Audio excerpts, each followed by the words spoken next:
السلام علیکم میرے عزیز ہم وطنوں. 7 جولائی 2023. آج کل اس پورے سال میں بلکہ پچھلے 12-13-14 مہینوں میں پاکستان کی جو سیاسی ایک فضا ہے، جو انوائرمنٹ ہے، وہ بہت میرے خیال میں کہ وہ تاریخ کے صفحوں میں لکھی جائے گی، کیونکہ وہ پاکستان کو بدلتے ہم دیکھ رہے ہیں. پاکستان میں بہت کچھ ہو رہا ہے، لیکن یہ ایک پرٹیکولر دن 7 جولائی کا کچھ ایسے واقعات ہوئے جن کے بارے میں مجھے ایسا لگا کہ جیسے آپ لوگوں کے ساتھ تھوڑا سا شیئر کرنا، تھوڑا سا ذکر کرنا، ڈسکس کرنا شاید ضروری ہو. تو 7 جولائی کو سمجھے ہم اس بات شروع کرتے ہیں کہ خان صاحب نے کال دی کہ جو قرآن پاک کی جو بے حرمتی ہوئی سویڈن میں، اس کے خلاف ایک مسلمان لیڈر ہونے کے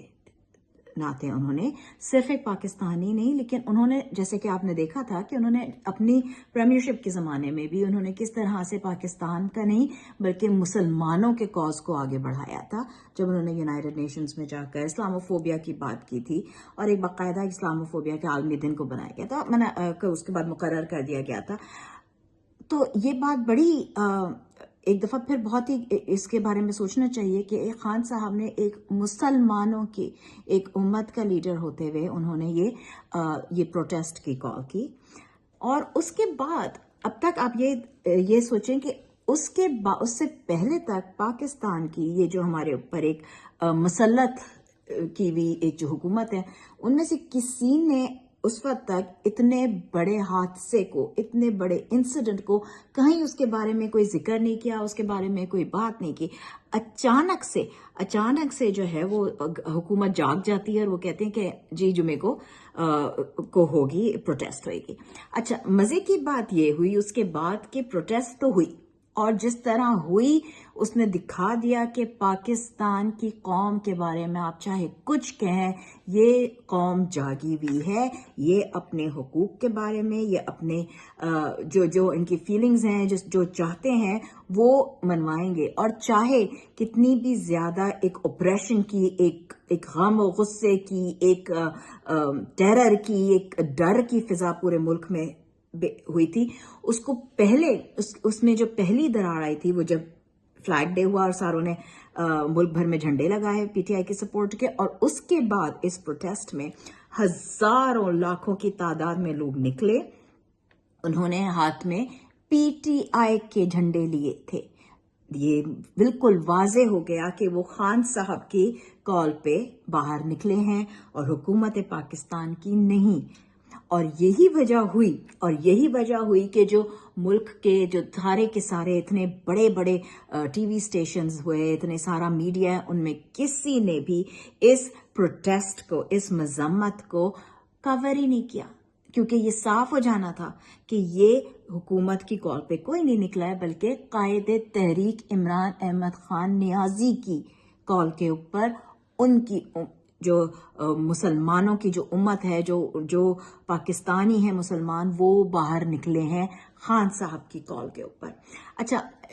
یہاں پہ جب کیونکہ میں میڈیا کی بات کر رہی ہوں کہ میڈیا نے نہیں کچھ بتایا، تو بہت ایک ضروری ہے کہ میں اس وقت آئی ایم ایف کی وزٹ کے بارے میں بھی بات کروں، کیونکہ وہ میڈیا کا ذکر اور وہ اس کے بغیر مکمل نہیں ہوتا. تو آئی ایم ایف جو ہے اس کے ساتھ ایک پاکستان کی ڈیل ہے، جو کہ اب ایسا لگ رہا ہے کہ اس سٹیج پہ آ گئی ہے کہ ایک جو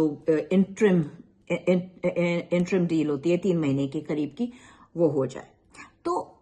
جب خان صاحب کے اوپر کاٹا لگ گیا، جب وہ ایک بی بی جی نے یہ تک کہہ دیا کہ وہ ڈن اینڈ ڈسٹڈ ہیں، جب ان کو کوئی وہ رکھا ہی نہیں گیا، ان کی پارٹی کے بارے میں یہ ہو گیا کہ جی وہ تو ختم ہو گئی، وہ تو عمران خان نیازی بھی کوئی نہیں اور پارٹی بھی کوئی نہیں اور خان کو بھی نہیں ہے، کچھ بھی نہیں ہے. تو آئی ایم ایف کی جو لیڈرشپ تھی وہ آخر زمان پر جا کے خان صاحب سے کیوں ملی؟ اس کا جواب صرف یہ ہے کہ دنیا خان صاحب کو لیجٹمیٹ پاکستان کی سب سے بڑی سیاسی جماعت کے لیڈر کی طرح جانتی ہیں.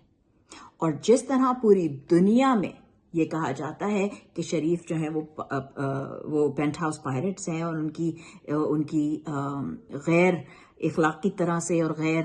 قانونی طرح سے جو جمع ہوئی ہوئی جائیداد ہے اس کے بارے میں، ان کے کرپشن کے بارے میں، جہاں یونیورسٹیز اور کالجز میں کورسز پڑھائے جاتے ہیں، جہاں پہ جو زرداری صاحب ہیں ان کے بارے میں بتایا کے بارے میں کہا جاتا ہے کہ اگر وہ ہاتھ جب آپ سے ملائیں تو انگوٹھیاں تو دور کی بات، انگلیاں پہلے گن لینی چاہیے. وہاں پہ قائد تحریک چیئرمین عمران احمد خان نیازی کہ جو ہیں وہ دنیا کے ایک سیلیبریٹیز میں ان کا شمار ہوتا ہے، اور ان کی رسپیکٹ پاکستان کے لیجیٹمیٹ پرائم منسٹر، پاکستان کے لیجیٹمیٹ ایک بڑی، سب سے بڑی سیاسی جماعت کے لیڈر کے حساب سے ہوتی ہے. اور یقیناً آئی ایم ایف اور دنیا یہ دیکھتی ہے کہ اگر منصفانہ طور پہ صاف شفاف الیکشنز ہوتے ہیں تو کوئی وجہ نہیں ہے کہ خان صاحب اقتدار میں دوبارہ نہ آئیں. خان صاحب کا سٹیک پاکستان کی حکومت میں بہت بڑا ہے، پاکستان میں کے فیوچر میں بہت بڑا ہے، اور اسی وجہ سے پاکستان کو مد نظر رکھتے ہوئے پاکستان کے عوام کی خاطر خان صاحب نے ان لوگوں سے ملے اور خان صاحب نے اس آئی ایم ایف کے پروگرام کے لیے رضامندی بھی دے دی. خان صاحب بھی اگر چاہتے تو جس طرح سے جب یہ فیٹف کے بارے میں، FATF کے بارے میں ہو رہا تھا اور خان صاحب کو نہیں کو بلیک میل کر رہے تھے جو اس وقت موجودہ حکومت ہے، اس وقت کی اپوزیشن، کہ ہم کو NR دو، ہماری ڈیل دو، ہمارے کیسز ختم کرو تو ہم آپ کا ساتھ دیں گے، جو کہ خان صاحب نے دے دیا. خان صاحب کے پاس اس وقت الحمدللہ اس طرح سے وہ تھی سیٹیں، اس وقت تک وہ ہارس ٹریڈنگ نہیں شروع ہوئی تھی، تو خان صاحب نے وہ خود ہی پاس کر لیا. بعد میں کریڈٹ لینے تو آ گئے تھے، لیکن خان صاحب بھی چاہتے تو کوئی وہ رکھ سکتے تھے، کوئی مکہ رکھ سکتے تھے، لیکن خان صاحب نے ایک دفعہ پھر اپنے ملک کو، اپنی قوم کو ترجیح دی. پھر بات کرتے ہیں کہ یہ ظاہر ہے کہ اتنا بڑی بات ہوئی کہ آئی ایم ایف کے لوگ آئے اور انہوں نے آ کے خان صاحب کے ساتھ ملاقات کی، تو ظاہر ہے کہ ملک کے میڈیا کو یہ خبر دکھانی تھی. لیکن کس طرح سے میڈیا اور حکومت نے اپنا مذاق بنایا، خان صاحب کے چہرے کو بلر کر کے، ان کے امیج کو ہٹا کے، کہ باقیوں کو دکھا رہے ہیں، ان کو ہٹا رہے ہیں، ان کا نام ہٹا رہے ہیں. پوری دنیا میں ایک بار پھر پاکستان کی حکومت، چاہے وہ جو سامنے ہے یا جو پیچھے شیڈو گورنمنٹ میں، ان ساروں نے اپنے آپ کو ایک دفعہ پھر دنیا کے آگے ظاہر کر دیا کہ کس قسم کے ڈریکونک، کس قسم کا وہ جو ضیاء الحق کی آج کل کی کلپ بھی دیکھی جا رہی ہے، اور اس بارے میں بات بھی کرتے ہیں کہ کس قسم کے ڈریکونک میجرز ہیں، کس قسم کی میڈیا سینسرشپ ہے، اور کس قسم کا جو ہے وہ ایک اتھارٹیرین گورنمنٹ، اور یہ وہ لوگ ہیں جو ڈیموکریسی کی بات کرتے ہیں، وہ پوری دنیا نے دیکھا، اور یقیناً مذاق بھی اڑایا ہوگا ان کا. لیکن خیر، مذاق اڑنے پہ تو شرم ان کو آتی ہے جن کے پاس کوئی شرم ہوتی ہے، جیسے کہ ہم نے ابھی پہلے بھی بات کر لی. اچھا، بات ہم کر رہے تھے کہ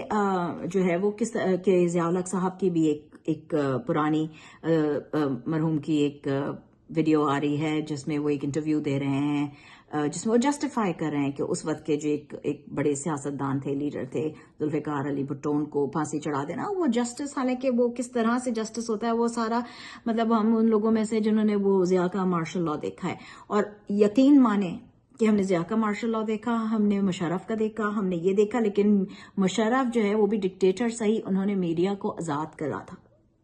لیکن یہاں پہ جو کچھ اس وقت ہو رہا ہے وہ ضیاء کے زمانے میں، اور اس میں بھی عورتوں کی اور گھر کی جو ہے ایک پاکیزگی ہوتی تھی، ایک مقدس سمجھا جاتا تھا، وہاں پہ تک نہیں. خیر، بہرحال جو کچھ ہسٹری میں ہوا ہے آج وہ ہم ریپیٹ ہوتے ہوئے دیکھ رہے ہیں. اور میں ہمیشہ میرے پاکستانیوں آپ سے کہتی ہوں کہ اپنا ملک کی تاریخ، اپنے ملک کی کے قانون، اپنے ملک کے بارے میں پڑھنا، صرف یہ نہیں جو ہم نے مطالعہ پاکستان میں 100 میں سے 100 نمبر لینے کے لیے پڑھے ہوں، وہ نہیں، اصل میں کیا ہوا اس کو جانیں. اور میرے منہ میں خاک، اللہ نہ کرے کہ کبھی وہ وقت پاکستان دوبارہ دیکھے جو 1970 میں دیکھا تھا. لیکن اس وقت جو کچھ KP کے ساتھ ہو رہا ہے، جو کچھ آزاد کشمیر میں ہوا، اور جو اب گلگت بلتستان میں کیا جا رہا ہے، وہ سب دیکھ کے، اور جس طرح سے ایلینیٹ کیا جا رہا ہے ایک پورے گروپ کو، ایک پوری ایتھنیسٹی کو، پاکستان کی ایک پورے فقہ کو، اس میں بہت افسوس سے کہا جاتا ہے کہ یہ پلے بک وہی دہرانا چاہ رہے ہیں جو بھٹو کو ساتھ ملا کے 1970 میں کیا گیا تھا. آج بلاول زرداری اسی مقام پہ ہیں فارن منسٹر میں، انہوں کے نام کے آگے بھی بھٹو ہے، خون تو وہی ہے اور وہی کچھ دوبارہ دہرانے کی کوشش کی جا رہی ہے. اس لیے میرے پاکستانیوں، جس طرح آپ نے دکھایا آج پروٹیسٹ میں نکل کے کہ آپ ایک زندہ قوم ہیں، اسی طرح یہ یاد رکھیے کہ آپ کو اپنے ملک کے فیوچر کو، اپنے ملک کی سالمیت کو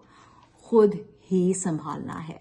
کیونکہ اگر آپ اپنے حقوق کے لیے، اپنے ملک کے لیے نہیں کھڑے ہوں گے تو آپ کے ملک کے ساتھ، وہ کہتے ہیں نا کہ those who do not learn from history are doomed to repeat it. تو اپنی تاریخ سے سیکھیے، اپنا آئینی حق استعمال کیجیے، اپنے ووٹ کو رجسٹر کیجیے، اور جب بھی الیکشن ہوں گے بڑی تعداد میں باہر نکلیے اور جمہوریت کا مان رکھیے، جمہور کی طاقت استعمال کیجیے، اور جمہور جس کو چنے اس سے ہی حکومت واپس ملنی چاہیے. پاکستان زندہ باد.